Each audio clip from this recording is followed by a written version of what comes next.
அளவுக்கு இருக்கு, இன்ஜுரியோட நிலைமை எந்த அளவுக்கு இருக்குன்ற மாதிரி போட்டோஸ்லாம் லீக் ஆயிருக்கு. அந்த போட்டோஸ்லாம் நம்ம ஒன்று ஒன்றா காமிக்கிறோம். ஃபர்ஸ்ட் இது செத் ரோலின்ஸ்க்கு சாட்டர்டே நைட் மெயின் ஈவெண்ட்ல ஏற்பட்ட இன்ஜுரி. செத் ரோலின்ஸ் அதுக்கு எக்ஸ்பிளைன் பால்கிமன்ட்ட கொடுக்குறாரு. அதுக்கப்புறம் மெடிக்கல் டீம்கிட்ட கொடுக்குறாரு. அந்த இன்ஜுரியை பத்தி தெரியும். அதுக்கப்புறம் நேத்தி ஒரு போட்டோ லீக் ஆனிச்சு. செத் ரோலின்ஸோட வாக்கிங் ஸ்டிக்கோட 2 கையிலையும் வாக்கிங் ஸ்டிக்கோட நிக்கிறார் செத் ரோலின்ஸ்.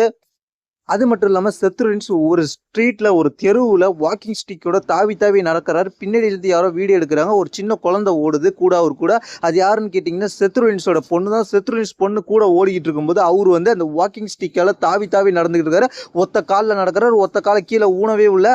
ஏன்னா இன்னொரு காலில் அந்த நீயை சுற்றி ஒரு பேட் மாதிரி கட்டியிருக்கிறாங்க. அதனால அவரால் கீழே ஊன முடியல. அவருக்கு இன்ஜுரி நல்லாவே கிளியரா தெரியுது. இதன் மூலமாக செத் ரோலின்ஸ் இன்ஜுரி ஏற்பட்டு கிளியரா இருக்கிறதுனால செத் ரோலின்ஸ் இப்போதைக்கு ரிட்டர்ன் வர மாட்டார். மேபி அடுத்த ராயல் ரம்பிள் டயத்துல செத் ரோலின்ஸ் ரிட்டர்ன் வரதுக்கு அதிகபட்ச வாய்ப்பு இருக்கு.